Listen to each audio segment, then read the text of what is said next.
സ്നേഹം നിറഞ്ഞവരെ, ഞാൻ നിന്നെ സ്നേഹിക്കുന്നു, കാരണം നീ എൻ്റേതാണ്. കേൾക്കുമ്പോൾ ഒരുപക്ഷെ നാം കേട്ടുപഴകിയ ഒരു ഡയലോഗ് പോലെയുണ്ട്. പക്ഷേ ഇത് ഒരു കന്യാസ്ത്രീയുടെ വാക്കുകളാണ്.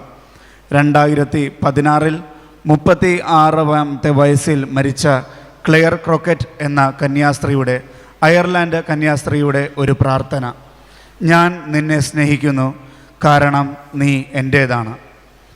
ഇതിന് ഒരു ബാക്ക്ഗ്രൗണ്ട് ഉണ്ട്. അതിപ്രകാരമാണ്: ലോകത്തെ ഒരുപാട് സ്നേഹിച്ച, അതുപോലെ തന്നെ ഡാൻസൊക്കെ കളിക്കുന്ന, തമാശകളെ ഒരുപാട് ഇഷ്ടപ്പെട്ട ഒരു പെൺകുട്ടി.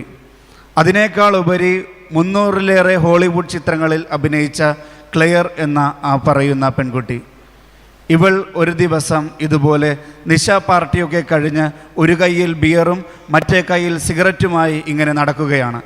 ആ ദിവസത്തിന് ഒരു പ്രത്യേകത കൂടിയുണ്ട്. അത് ഒരു ദുഃഖവെള്ളിയാഴ്ചയായിരുന്നു. അവളിങ്ങനെ നടന്നു പോകുന്ന വഴിയിൽ അവൾ കണ്ടു പള്ളിയിൽ കുരിശാരാധന നടക്കുന്ന സമയം. കുരിശാരാധനയുടെ സമയത്ത് കുരിശ് ഇങ്ങനെ നടുക്ക് നിൽക്കുന്നു. എല്ലാവരും വന്ന് കുരിശിനെ ചുംബിക്കുന്നു. പെട്ടെന്നുള്ള ഒരു ആവേശത്തിൽ അവളും വരികയാണ്. അവളും വന്ന് അവളുടെ ഈശോയെ ചുംബിച്ചു. പെട്ടെന്ന് അവൾ കേൾക്കുന്നു, ഞാൻ നിന്നെ സ്നേഹിക്കുന്നു, നീ എൻ്റേതാണ്. പിന്നെ അവൾ കൂടുതലൊന്നും ചിന്തിച്ചില്ല. അവളെല്ലാം ഉപേക്ഷിച്ച് കോൺവെൻറ്റിലേക്ക് കയറി. കോൺവെൻറ്റിൽ ചെന്ന് പിന്നീട് മാസങ്ങൾ കഴിഞ്ഞു, വർഷങ്ങൾ കഴിഞ്ഞു. അവൾ പുറത്തേക്ക് ഒരു ദിവസം ഒരാവശ്യത്തിന് വേണ്ടി ഇറങ്ങിയപ്പോൾ മാധ്യമങ്ങൾ അവളുടെ ചുറ്റും കൂടി ചോദിച്ചു, ഇത്രയും നാൾ ഈ കോൺവെൻറ്റിനകത്ത് നീ എന്ത് ചെയ്യുകയായിരുന്നു? അവൾ നൽകിയത് ഒരു ചെറു പുഞ്ചിരി മാത്രമാണ്. പക്ഷേ പിറ്റേ ദിവസം പത്രങ്ങളിൽ ഇപ്രകാരം എഴുതി: അവളോട് ഞങ്ങൾ ചോദിച്ചു, നീ കോൺവെൻറ്റിൽ എന്തു ചെയ്യുകയായിരുന്നു എന്ന്. പക്ഷേ അവൾ നൽകിയത് ഒരു പുഞ്ചിരി മാത്രമായിരുന്നു. പക്ഷേ ഞങ്ങൾക്കറിയാം, അവളെ സന്തോഷിപ്പിക്കുന്ന, അവളുടെ ജീവിതത്തെ ആനന്ദിപ്പിക്കുന്ന, അവളുടെ ജീവിതത്തിന് അർത്ഥം നൽകുന്ന എന്തോ ഒന്ന് അതിനകത്ത് ഉണ്ട് എന്ന്. സ്നേഹം നിറഞ്ഞവരുടെ, അവളുടെ ജീവിതത്തെ സന്തോഷിപ്പിക്കുന്ന, അവളുടെ ജീവിതത്തിന് ആനന്ദം നൽകുന്ന, അവളെ കൂടുതൽ ആനന്ദിപ്പിക്കുന്ന ആ വലിയ ഒന്നിൻ്റെ പേരാണ് ക്രിസ്തു എന്ന്. ഇന്ന് വിഭൂതി ബുധനാണ്. ഓരോ വിഭൂതി ബുധനും നമുക്ക് നൽകേണ്ട ഒരു അനുഭൂതിയുണ്ട്, ക്രിസ്തു എന്ന അനുഭൂതി. ആ അനുഭൂതി അനുഭവിക്കുവാനാണ് നാം ഇവിടെ വന്നിരിക്കുന്നത്. ഇംഗ്ലീഷിൽ ലെൻറ്റ് സീസൺ എന്നാണ് ഈ നോമ്പുകാലത്തെ പറയുന്നത്. ഈ ലെൻറ്റ് സീസൺ എന്നത് യഥാർത്ഥത്തിൽ ഇംഗ്ലീഷിൽ ലാക്ടൻ എന്ന വാക്കിൽ നിന്നാണ് വരുന്നത്. അതായത് വസന്തകാലം എന്നാണ് ഇതിനർത്ഥം. വസന്തകാലം അതായത് പ്രാർത്ഥനയും പരിത്യാഗവും അതുപോലെ തന്നെ ഉപവസിക്കലും പ്രായശ്ചിത്ത പ്രവൃത്തികളുമെല്ലാം മനോവിഷമത്തോടെ ചെയ്യേണ്ട ഒന്നല്ല എന്ന് തന്നെയാണ് ഈ വാക്കുകൊണ്ട് ഉദ്ദേശിക്കുന്നത്. വസന്തകാലമായി മാറുന്ന ഒരു കാലഘട്ടമായിരിക്കണം ഓരോ ലെൻറ്റ് സീസണും, ഓരോ നോമ്പ് കാലവും. ഇന്ന് നാം എല്ലാവരും ചാരം പൂശി ഈശോയെ സ്വീകരിക്കുന്ന സമയമാണ്. ഈശോയെ സ്വീകരിച്ച്, അതായത് കുരിശിനെ നെറ്റിയോട് ചേർത്ത് വരയ്ക്കുമ്പോൾ എൻ്റെ വിചാരങ്ങളെ നമുക്ക് ഈശോയ്ക്ക് സമർപ്പിക്കാം. ഈ ഒരു 40 ദിവസക്കാലം ഈശോയോട് ചേർന്നിരിക്കാൻ നമുക്ക് ആകണം. എഫേസ്യോസ് 4:22 അനുഭവം നമുക്കും ഉണ്ടാകട്ടെ. ആസക്തികളാൽ കലുഷിതമായ പഴയ മനുഷ്യനെ ഉരിഞ്ഞു മാറ്റി പുതിയ മനുഷ്യനെ, ക്രിസ്തുവാകുന്ന പുതിയ മനുഷ്യനെ ധരിക്കാൻ നമുക്കും കഴിയണം. ഈ ചാരം പൂശുന്ന ഒരു അനുഭവമുണ്ട്. ഒരുപക്ഷെ നാം എല്ലാവരും അനുഭവിച്ചിട്ടുള്ളതായിരിക്കാം. വൈദികൻ നെറ്റിയിൽ ഇങ്ങനെ ചാരം പൂശുമ്പോൾ അറിയാതെയാണെങ്കിലും നാം കണ്ണുകളടയ്ക്കും, അറിയാതെയാണെങ്കിലും നമ്മുടെ നെറ്റിത്തടങ്ങളൊന്ന് ചുരുളും. കാരണം മറ്റൊന്നുമല്ല, അത് നമ്മുടെ ദേഹത്തിനുണ്ടാകുന്ന ചെറിയ അസ്വസ്ഥതയാണ്. ഈ അസ്വസ്ഥത നമ്മെ നിരന്തരം വേട്ടയാടണം.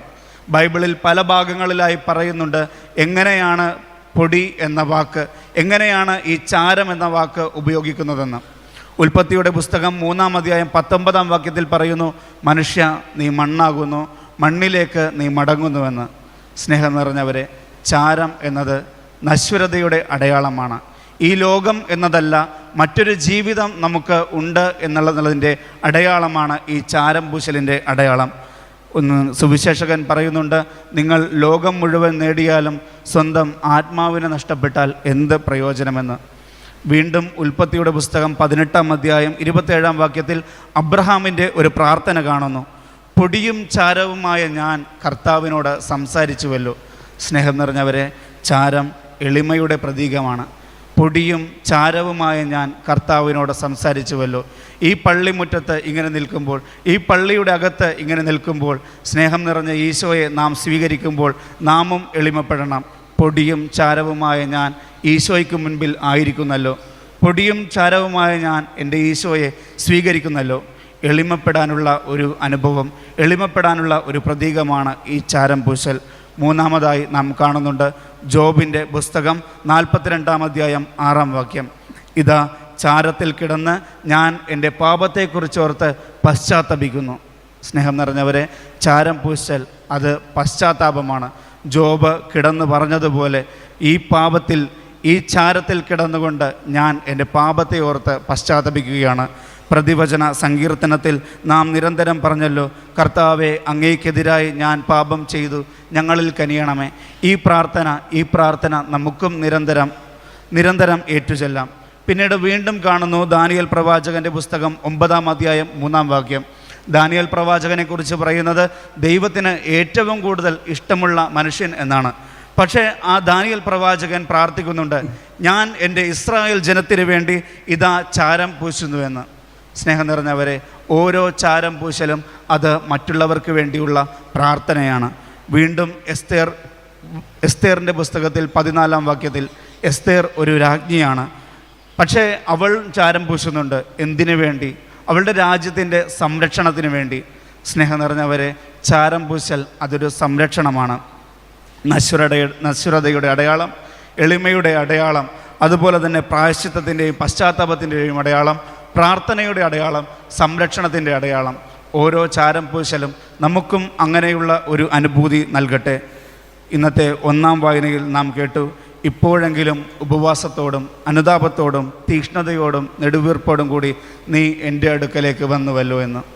ഓരോ ദിവ്യകാരുണ്യവും ഓരോ നോമ്പുകാലവും നമ്മെ ക്ഷണിക്കുന്നത് ഇതിലേക്കാണ്. അനുതാപത്തോടെ ഈശോയുടെ അടുക്കലേക്ക് വരിക, നെടുവീർപ്പോടെ ഈശോയുടെ അടുക്കലേക്ക് വരിക. കർത്താവെ, ഞാൻ പാപിയാണ്. എളിമയോടെ ഈശോയുടെ അടുക്കലേക്ക് വരിക. പൂർണ്ണ ഹൃദയത്തോടെ, പൂർണ്ണാത്മാവോടെ, പൂർണ്ണ മനസ്സോടെ സ്നേഹിച്ചുകൊണ്ട് നമുക്കും ഈ നോമ്പുകാലം പരിശുദ്ധമായി ആചരിക്കാം. ഈ വിഭൂതി നമുക്കും ഒരു അനുഭൂതി നൽകട്ടെ. ഇന്ന് വാലന്റൈൻസ് ഡേ ഒക്കെ ആഘോഷിക്കുന്ന ദിവസമാണ്. എല്ലാവർക്കും ഈ നോമ്പുകാലം ഒരു പ്രണയകാലം പോലെ തന്നെ ആയിത്തീരണം. ക്രിസ്തുവാണ്. ക്രിസ്തുവിനെ കൂടുതൽ സ്നേഹിക്കാൻ, ഒരു പ്രണയിക്കുമ്പോൾ ഏറ്റവും കൂടുതൽ നാം മറ്റൊരാൾക്ക് കൊടുക്കുന്നത് സമ്മാനം എന്നത് അത് സമയമാണ്. ഈശോയ്ക്ക് കൊടുക്കുവാനുള്ളത് നമ്മുടെ സമയം തന്നെയാണ്. ഈശോയോട് ചേർന്നിരുന്നു കൊണ്ട് കുമ്പസാരിച്ചും അതുപോലെ തന്നെ ത്യാഗപ്രവൃത്തികൾ ചെയ്തും ദാനധർമ്മം ചെയ്തും പ്രാർത്ഥന ചെയ്തും ഈശോയ്ക്കും നമ്മുടെ സമയം വിട്ടുകൊടുക്കാം. ഈ 40 ദിവസം മനോഹരമാക്കി തീർക്കാം. സങ്കടങ്ങളും കുറവുകളും എല്ലാം നികത്താം. സ്നേഹം നിറഞ്ഞവരെ, ക്രിസ്തുവാകുന്ന മൂലക്കല്ലിൽ തീർത്ത ഭവനമാകാം, ക്രിസ്തുവാകുന്ന ഇടയൻ്റെ ആടുകളാകാം, അതുപോലെ തന്നെ ക്രിസ്തുവാകുന്ന വാതിലിലൂടെ നടക്കുന്ന ജനങ്ങളാകാം, ക്രിസ്തുവാകുന്ന ശാഖയിൽ വളർന്ന മുന്തിരിവള്ളികളാകാം, ക്രിസ്തുവാകുന്ന ശരീരത്തിലെ അവയവങ്ങളാകാം. അവസാനമായി പറഞ്ഞു വയ്ക്കുകയാണ്, ഈ നോമ്പുകാലത്ത് വായിക്കുവാൻ പറ്റിയ മനോഹരമായ ഒരു ലേഖനമുണ്ട്. ഒരു പ്രണയ ലേഖനം പോലെയുള്ള നമ്മുടെ യാക്കോബ് ശ്ലീഹയുടെ ലേഖനം. സ്നേഹത്തെക്കുറിച്ചും പക്ഷാപാതത്തിനെക്കുറിച്ചും എങ്ങനെ ഒരു ക്രിസ്ത്യാനിയായി ജീവിക്കണമെന്നതിനെക്കുറിച്ചും വിശ്വാസത്തെക്കുറിച്ചും പ്രാർത്ഥനയെക്കുറിച്ചും എല്ലാം ഈ 4 പേജുകൾ മാത്രമുള്ള യാക്കോബ് ശ്ലീഹ മനോഹരമായി പറയുന്നുണ്ട്. പക്ഷേ അതിനേക്കാൾ മനോഹരമാക്കുന്ന ഒരു വാക്യമുണ്ട്. യാക്കോബിൻ്റെ പുസ്തകം 4-ാം അധ്യായം 8-ാം വാക്യം. നിങ്ങൾ ദൈവത്തോട് ചേർന്നിരിക്കുക, ദൈവം നിങ്ങളോടും ചേർന്നിരിക്കും. ഈ 40 ദിവസക്കാലം നമുക്കും ദൈവത്തോട് ചേർന്ന് നിൽക്കാം. ദൈവം നമ്മോടും ചേർന്ന് നിൽക്കും. നമ്മുടെ വ്യക്തിപരമായ ജീവിതത്തോട്, നമ്മുടെ കുടുംബത്തിലെ പ്രശ്നങ്ങളോട്, നമ്മുടെ ആവശ്യങ്ങളോട് ദൈവത്തോട് ചേർന്നിരിക്കുക.